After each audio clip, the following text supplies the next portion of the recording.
Hello बच्चों, let's say this question. The question says a magnetic needle, a small magnet is kept in a non-uniform magnetic field. It question कह रहा है कि एक magnetic needle है या फिर एक स्मॉल मैग्नेट है, उसको नॉन यूनिफॉर्म मैग्नेटिक फील्ड में रखा गया है। तो उसको नॉन यूनिफॉर्म मैग्नेटिक फील्ड में रखने के कारण क्या फोर्स या फिर टॉर्क दोनों में क्या चीज वो एक्सपीरियंस कर सकता है या फिर नहीं कर सकता है। तो ये चीज हम लोग पता लगाएंगे कि फ्री बॉडी डायग्राम उस मैग्नेट का उस नॉन यूनिफॉर्म मैग्नेटिक फील्ड में रख के कि फ्री बॉडी डायग्राम कैसे बन रहा है, तो उससे ही हम लोग को पता चलेगा।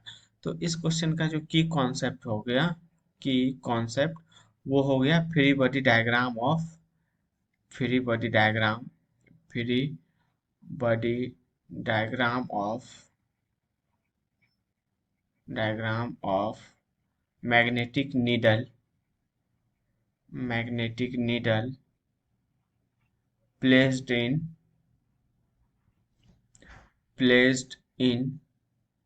non-uniform magnetic field.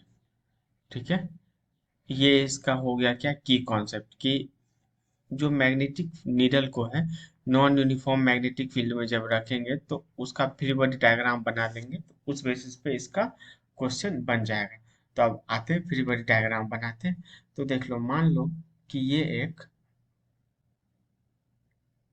Magnetic needle है, राइट। ये एक मैग्नेटिक नीडल है और ये डायरेक्शन है मैग्नेटिक फील्ड का। तो अब है क्या ना कि या फिर ये एक बार मैग्नेट ही कह लो तुम, काइंड ऑफ मैग्नेट।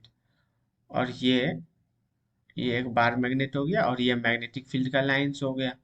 तो अब क्या होगा ना कि देखो, मैग्नेटिक फील्ड का लाइंस इस तरह से है कि इधर जो है ना ज्यादा, इस साइड पे ज्यादा मैग्नेटिक फील्ड लाइंस है और इस साइड पे कम मैग्नेटिक फील्ड लाइन है। ऐसा क्यों? क्योंकि यहाँ पे क्वेश्चन में दिया हुआ है नॉन यूनिफॉर्म मैग्नेटिक फील्ड। तो जो ज्यादा मैग्नेटिक फील्ड लाइंस है, तो वो इस इंड पे ज्यादा फोर्स लगाएगा, मान लो इस पे F1 लगाएगा। और जो कम मैग्नेटिक फील्ड लाइन है वो इस इंड पे F2 लगाएगा। तो ज्यादा मैग्नेटिक फील्ड लाइंस जो फोर्स लगाएगा जो कि F1 है, तो वो F1 F2 से बड़ा हो जाएगा। तो सिमिलरली इसलिए वो क्या होगा ना, दोनों एक तो अपोजिट डायरेक्शन में फोर्स लगाएगा और F1 F2 जो बड़ा होगा, तो नेट फोर्स जो एक्सपीरियंस करेगा वो मैग्नेट, वो जीरो के बराबर नहीं होगा। तो नेट फोर्स क्या, not is equal to zero. तो मतलब वो फोर्स एक्सपीरियंस कर सकता है। अब आते हैं टॉर्क पे। तो टॉर्क क्या है, अगर हम लोग यहाँ बीच पे रखे, बीच में है, तो करेंगे क्या है, देखो F1 ग्रेटर देन F2 हम लोग प्रूव कर चुके हैं। तो अगर हम यहाँ बीच में बैठ गए तो बीच में इस साइड का डिस्टेंस क्या हो जाएगा, L/2। और इस साइड का डिस्टेंस कितना हो जाएगा, L/2। तो दोनों साइड L1/2 से मल्टीप्लाई करती है, तो L1/2 greater than F2 L/2। और यही तो, इसी को तो टॉर्क कहते हैं। तो यहाँ से हो गया टॉर्क 1 ग्रेटर देन टॉर्क 2।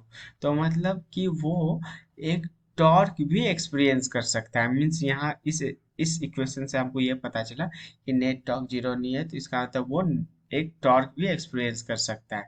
तो option number A is the right answer, may experience a force and torque.